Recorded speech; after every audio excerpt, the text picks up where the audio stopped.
이 커피에 함유된 메틸잔틴계 파이토케미칼이 조금 문제가 있지 않나 이렇게 이야기를 하는데요. 그게 유방에 혹을 만들어내고 유방 질환을 만들어내는 그런 성분이다 이렇게 이야기를 하죠. 안녕하십니까, 아프지 마쇼의 닥터준 김준영입니다. 오늘은 암에 좋은 음식 또 암에 나쁜 음식 중에 우리가 굉장히 즐기고 있는 것들이 있죠. 특히나 이렇게 이제 겨울이 되면 좀 따뜻한 것들을 마시고 싶지 않습니까? 물론 뭐 겨울에도 차가운 것들 좋아하시는 분들이 있기는 하는데 이 커피에 대해서 한번 이야기들을 해보도록 하려고 합니다. 이 커피가 유방암 환자에게 좋다, 나쁘다 이런 이야기들이 있는데요. 여러 가지 연구 결과들을 보면 커피가 뭐 별로 나쁘진 않다 이런 연구들이 훨씬 더 많이 있습니다. 누구한테나 이 커피가 괜찮은가, 또 유방암 환자한테는 특히나 더 괜찮을까, 나쁠까에 대해서 좀 알아볼 필요가 있을 것 같습니다. 왜냐하면 요즘은 커피가 없이는 이게 잘 지내지 못하시는 분들이 굉장히 많지 않습니까? 출근길에 모닝커피 한 잔 이렇게 딱 들고 이게 출근을 해야 또 이게 일을 할 맛이 난다 이런 분들이 굉장히 많은데요. 여러 가지 음식들에 대해서도 연구를 많이 했지만 커피에 대한 연구들도 몇 가지가 있거든요. 여러 가지 논문들을 한번 살펴보려고 합니다. 이런 논문들을 전체적으로 보면 커피가 유방암에 별로 해롭지 않다 이런 이야기들이 훨씬 더 많이 있습니다. 커피에 들어있는 카페인이 보통 사람들한테도 문제를 많이 일으키는 걸로 알려져 있죠. 특히나 이뇨작용을 많이 하고 사람들에게 탈수를 만들기 때문에 별로 좋지 않다, 또는 잠을 잘 못 들게 하기 때문에 문제가 있다 이렇게 이야기를 하는데, 사실 커피에는 카페인 말고도 폴리페놀 성분들이 들어 있습니다. 그래서 이 카페인뿐만 아니라 폴리페놀도 어느 정도 역할을 하지 않나, 그래서 커피가 유방암 환자한테도 별로 이렇게 해를 끼치지 않는다 이렇게 이야기들을 하고 있는데요. 그 중에서도 커피를 많이 마시면 문제가 되기는 하더라 라는 논문들도 있습니다. 2잔 정도까지는 괜찮다, 그런데 4잔 이상 마시면 문제가 된다. 지금까지 논문들의 좀 공통된 이야기들입니다.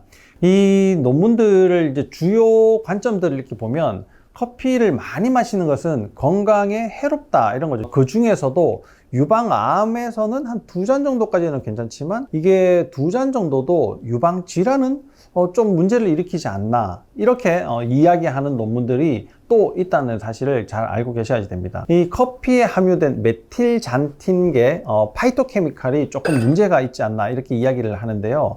그게 유방에 혹을 만들어내고 유방 질환을 만들어내는 그런 성분이다 이렇게 이야기를 하죠. 그래서 유방암이 오히려 커피 카페인 때문에 위험이 낮아지는 연구들도 있긴 하지만 많은 사람들한테는 커피 자체가 유방 질환을 만들어내기 때문에 유방 질환이 또 좀 더 심해지면 유방암에 영향을 또 주지 않겠습니까? 그래서 커피를 어느 정도 적절하게 하는 것이 좋다 이렇게 이야기를 하죠. 유방암에 커피가 괜찮다고 해가지고 그러면은 권장할 사항이 되느냐? 그건 또 아니라는 겁니다. 이 암과 상관없이 카페인은 환자 전체의 건강 지수는 낮추게 되거든요. 그러면 건강 지수가 낮아진다는 것은 내가 꼭 유방암뿐만 아니라 다른 문제들을 일으킬 수가 있다는 거죠. 예를 들면 유방암은 직접적으로 영향을 주지 않겠지만 잠을 못 자게 한다든가 아니면 좀 더 가슴을 두근거리게 한다든가 다른 여러 가지 문제들을, 특히나 이뇨작용 이런 것들은 암 환자들한테 굉장히 이제 중요하거든요. 왜냐 그러면 탈수가 생기는 게 혈액순환과 관련이 되고 혈액순환이 결국은 내 몸에 여러 가지 문제들을 많이 일으키기 때문에 암 환자들은 기본적으로 탈수가 있다 이렇게 생각을 해야 되는데, 이 커피가 이뇨작용으로 더 많이 만들어낸다는 거죠. 그럼 이 커피는 이뇨작용을 어떻게 만들어내는가를 또 한번 살펴봐야지 되는데, 커피를 처음 마시는 2명이 똑같이 이제 커피를 마시게 되는데, 한 명은 에스프레소를 마셨어요. 또 한 명은 아메리카노를 마셨습니다. 에스프레소가 훨씬 더 진한 커피죠. 이 진한 커피를 마시는 분들, 특히나 또 아메리카노에서 뭐 2샷, 3샷 뭐 이렇게 계속 샷을 올려가지고 진하게 드시는 분들이 훨씬 더 이뇨작용이 많았습니다. 기간으로 다시 한 번 더 연구를 한 논문들도 있거든요. 이제 막 커피를 마시기 시작한 사람하고 커피를 마신 지 몇 년이 이제 지난 사람하고 다시 비교를 했는데 똑같은 농도의 아메리카노를 마셨다고 해도 오랜 기간 커피를 마신 사람이 훨씬 더 이뇨작용이 강하더라는 겁니다. 그리고 이 커피의 종류에 따라서도 유방암과 관련이 있다, 없다 이렇게 이야기를 하는데요. 커피를 마실 때 우리가 보통은 뭐 인스턴트 커피다, 또 원두 커피다 이렇게 이야기를 하죠. 그러면 인스턴트 커피와 원두 커피의 차이가 뭐냐? 인스턴트 커피는 물을 부었을 때 찌꺼기가 남지 않는 겁니다. 원두 커피는 물을 부어서 찌꺼기가 남아서 찌꺼기는 걸러내고 거기에서 추출된 용액만 마시게 되는 게 이제 원두 커피다 이렇게 쉽게 이야기를 하시면 될 텐데요.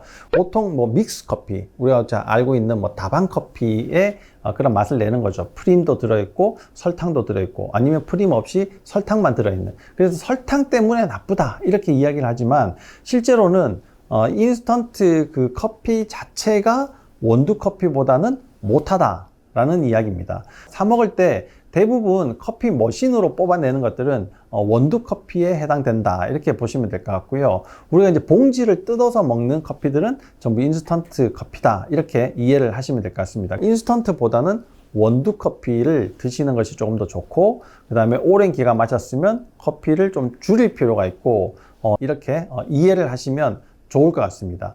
이 커피가 사실은 뭐 유방암 환자한테 괜찮다 이렇게 이야기를 하지만 실제로 여러 가지 조건들을 다 따져가지고 괜찮다 이렇게 이야기는 하는 게 아니고 그런 것들을 다 변수로 고려를 해서 만든 것은 아닙니다. 이뇨작용을 많이 하는 것들 중에 또 차도 있죠. 그러니까 커피가 나쁘다라는 그런 뭐 상식 아닌 상식 때문에 차로 이렇게 변경을 시키시는 분들이 있는데, 커피를 마시든 차를 마시든 많은 양을 마시게 될 때는 항상 주의를 하셔야 됩니다. 차도 똑같이 이뇨작용이 있기 때문에 그런데요. 이뇨작용을 많이 하는 것들, 그런 음식을 드실 때는 싱겁게 먹고 있는 사람들은 특히나 더 주의를 할 필요가 있습니다. 이뇨작용을 할 때는 항상 소금이 같이 빠져나가거든요. 그렇지만 내가 맹물을 마시고 또 커피도 또 거의 뭐 간이 안 되어 있는 거지 않습니까? 차도 마찬가지죠.